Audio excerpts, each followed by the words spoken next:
بسم اللہ الرحمن الرحیم۔ السلام علیکم۔ آج ہمارا موضوع گفتگو ہے دنیا کی عجیب مثال۔ حضرت امام غزالی رحمۃ اللہ علیہ فرماتے ہیں کہ ایک آدمی جا رہا تھا کہ ایک شیر اس کے پیچھے بھاگا۔ اس کے قریب کوئی بھی درخت نہیں تھا جس پر وہ چڑھ جاتا۔ اسے ایک کنواں نظر آیا۔ اس نے سوچا کہ میں کنویں میں چھلانگ لگا دیتا ہوں، جب شیر چلا جائے گا تو میں بھی کنویں سے باہر آ جاؤں گا۔ جب اس نے نیچے چھلانگ لگانے کے لیے دیکھا تو کنویں میں پانی کے اوپر ایک کالا ناگ نظر آیا۔ اب پیچھے شیر تھا اور نیچے کنویں میں کالا ناگ تھا۔ وہ اور زیادہ پریشان ہو کر سوچنے لگا کہ اب میں کیا کروں۔ اسے کنویں کی دیوار پر کچھ گھاس اگی ہوئی نظر آئی۔ اس نے سوچا کہ میں اس گھاس کو پکڑ کر لٹک جاتا ہوں، نہ اوپر رہوں کہ شیر کھائے اور نہ نیچے جاؤں کہ سانپ ڈسے۔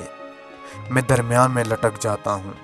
جب شیر چلا جائے گا تو میں بھی باہر آ جاؤں گا۔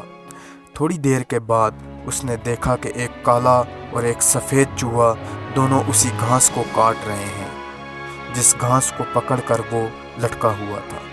اب اسے اور زیادہ پریشانی ہو گئی۔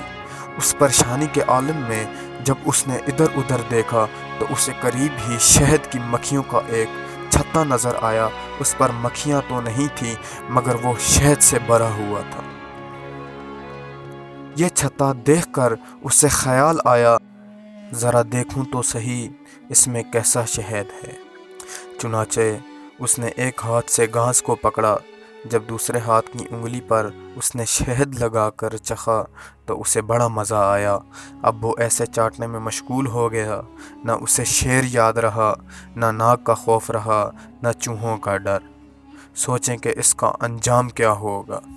یہ مثال دینے کے بعد امام غزالی رحمۃ اللہ علیہ فرماتے ہیں، تیری مثال اسی انسان کی سی ہے، ملک الموت شیر کی مانند تیرے پیچھے لگا ہوا ہے، قبر کا عذاب اس سانپ کی صورت میں تیرے انتظار میں ہے، کالا اور سفید چوہا تیری زندگی کے دن اور رات ہیں، گھاس تیری زندگی ہے جسے چوہے کاٹ رہے ہیں، اور یہ شہد کا چھتا دنیا کی لذتیں ہیں جن سے لطف اندوز ہونے میں تو لگا ہوا ہے۔ تجھے کچھ یاد نہیں، سوچ کہ تیرا انجام کیا ہوگا۔ واقعی بات ہے کہ انسان دنیا کی لذتوں میں پھنس کر اپنے رب کو ناراض کر لیتا ہے۔ کوئی کھانے پینے کی لذتوں میں پھنسا ہوا ہے، کوئی اچھے عہدے اور شہرت کی لذتوں میں پھنسا ہوا ہے۔ یہی لذت انسان کو آخرت سے غافل کر دیتی ہیں۔ اللہ تعالی ہمیں آخرت سے پہلے آخرت کی تیاری کرنے کی توفیق عطا فرمائے۔ والسلام فی امان اللہ۔